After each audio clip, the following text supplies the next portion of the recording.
आज कोई बेहतरीन यूनिवर्सिटीज की बात करे तो दिमाग में आते हैं ऑक्सफोर्ड, येल और कैम्ब्रिज जैसे नाम। लेकिन एक कमाल की बात बताऊं, करीब 1500 साल पहले कहानी कुछ और ही थी। क्योंकि तब भारत में थी एक ऐसी यूनिवर्सिटी जो आज दुनिया की सबसे पुरानी यूनिवर्सिटीज में से एक है, नालंदा। नालंदा शब्द 3 शब्दों से बना है, न प्लस आलम प्लस दा। इसका मतलब है एक ऐसा उपहार जिसकी कोई सीमा ना हो। वाकई जैसा नाम वैसा काम। इस यूनिवर्सिटी में ज्ञान का भंडार था। यहाँ सिर्फ धार्मिक ग्रंथ ही नहीं बल्कि लिटरेचर, थियोलॉजी, लॉजिक, मेडिसिन और फिलॉसफी जैसे कई सब्जेक्ट्स पढ़ाए जाते थे।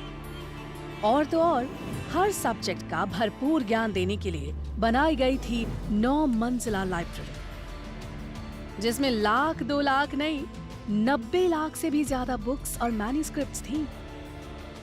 ये यूनिवर्सिटी 700 साल तक दुनिया को सीख देती रही। लेकिन नालंदा ने कई बार हमलों की मार को भी झेला।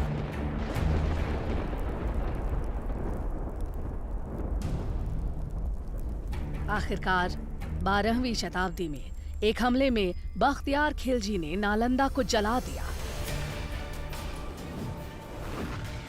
और माना जाता है कि इसकी लाइब्रेरी 3 महीने तक जलती रही और ज्ञान का वो खजाना जो संभाल कर रखा गया था धुएं में खो गया। उस वक्त जब नालंदा कई बुलंदियों को छू रही थी, वो एक महाविहार यानी विशाल बौद्ध मठ का हिस्सा थी, जिसके खंडहर आज भी 57 एकड़ में फैली इस साइट में नजर आते हैं। कुछ रिकॉर्ड्स के मुताबिक नालंदा दरअसल आम के बगीचे पर बनी थी, जिसे 500 व्यापारियों ने गौतम बुद्ध को तोहफे में दिया। पर आर्कियोलॉजी के हिसाब से नालंदा को 5th सेंचुरी बीसी में गुप्त काल में बनाया गया था। उसके बाद गुप्त काल में इस जगह का और डेवलपमेंट हुआ और ये एक विहार से 7वीं शताब्दी तक महाविहार बन चुका था। अलग अलग दौर में यहाँ कई महान टीचर्स ने पढ़ाया, जैसे नागार्जुना, बुद्धपालिता, शांत रक्षिता और आर्यदेव। और जानते हैं स्टूडेंट्स कौन थे? चाइनीज ट्रैवलर ह्यूंग सांग जैसे कई लोग जो दुनिया भर से यहाँ खींचे चले आते थे।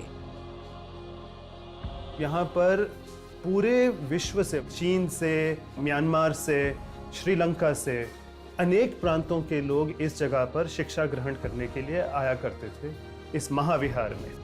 लेकिन इस सब के बावजूद नालंदा वक्त की मार को नहीं झेल पाई।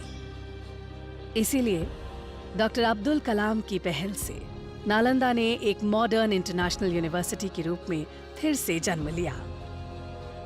नालंदा जैसी यूनिवर्सिटी इस बात का सबूत है कि भारत का ज्ञान सदियों से दुनिया को रोशन कर रहा है।